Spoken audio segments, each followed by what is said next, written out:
إن الله وملائكته يصلون على النبي يا أيها الذين آمنوا صلوا عليه وسلموا تسليما.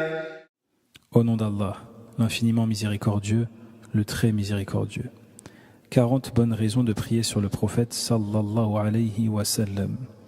Extrait du livre intitulé Jala'ul Afham fi fadli salatu wa salam ala Muhammad Khayrul Anam d'Ibn al-Qayyim al-Jawziyya rahimahullah, de la page 612 à 626.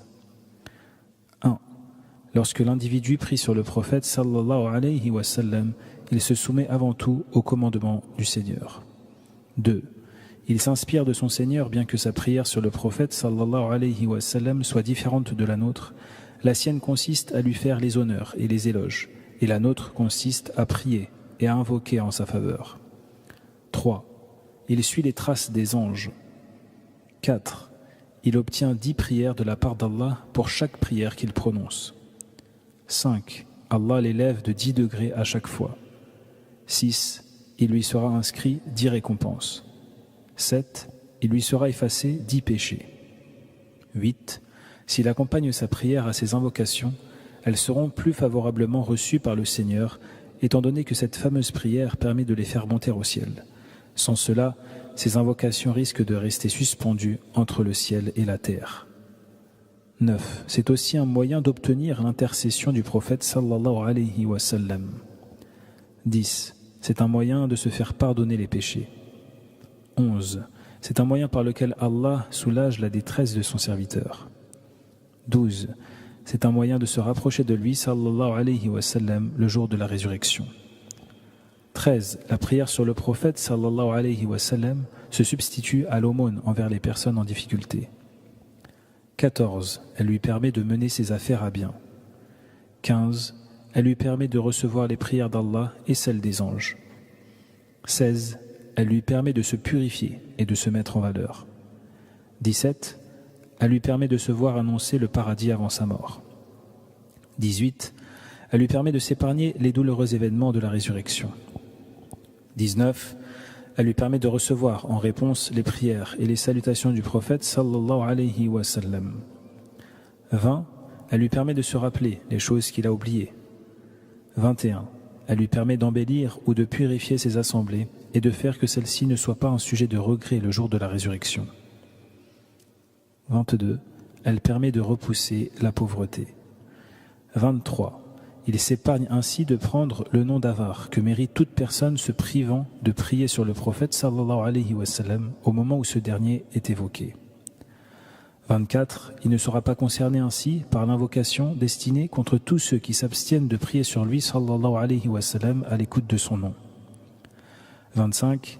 Elle lui permet de se maintenir sur le chemin du paradis, contrairement à celui qui ne prie pas sur lui sallallahu alayhi wa sallam.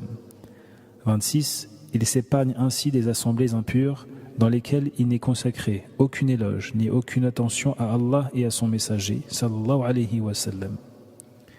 27. Elle permet de rendre parfait un discours au début duquel les louanges sont consacrées au Seigneur et les prières consacrées au prophète sallallahu alayhi wa sallam.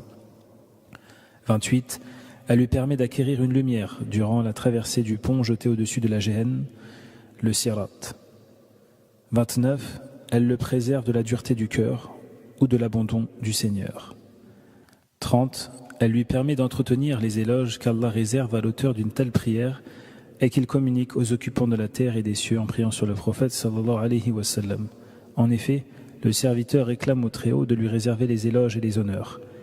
Il méritait par conséquent de jouir relativement en retour de ces éloges en sachant que la récompense est de même nature que les actes. 31. Elle lui rapporte la bénédiction dans ses œuvres, sa durée de vie et ses différentes affaires.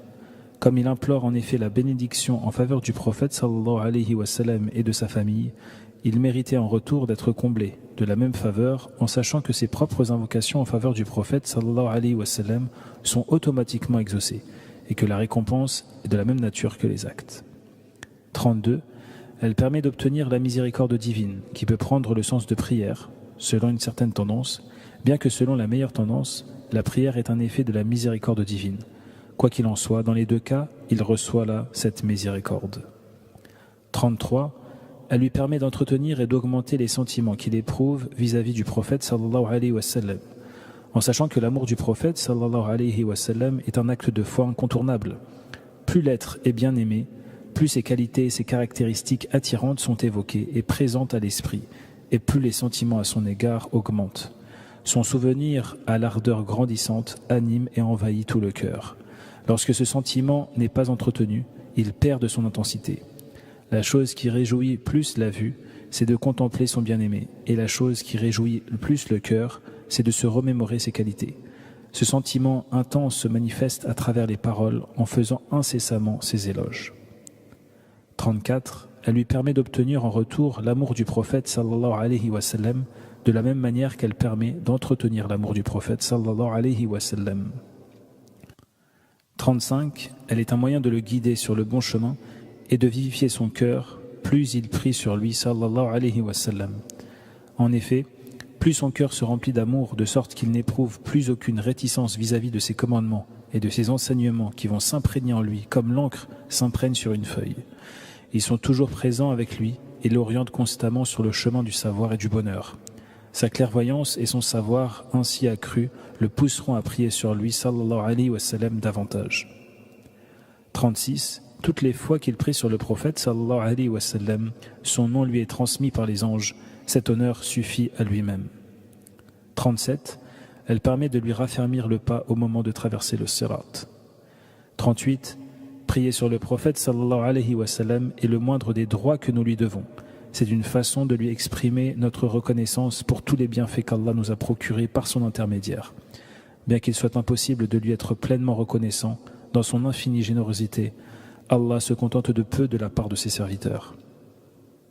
39. Cela implique d'évoquer le Seigneur et de le remercier pour avoir envoyé un tel prophète aux hommes. Cette prière implique notamment d'invoquer le Seigneur, de récompenser son messager à sa juste valeur.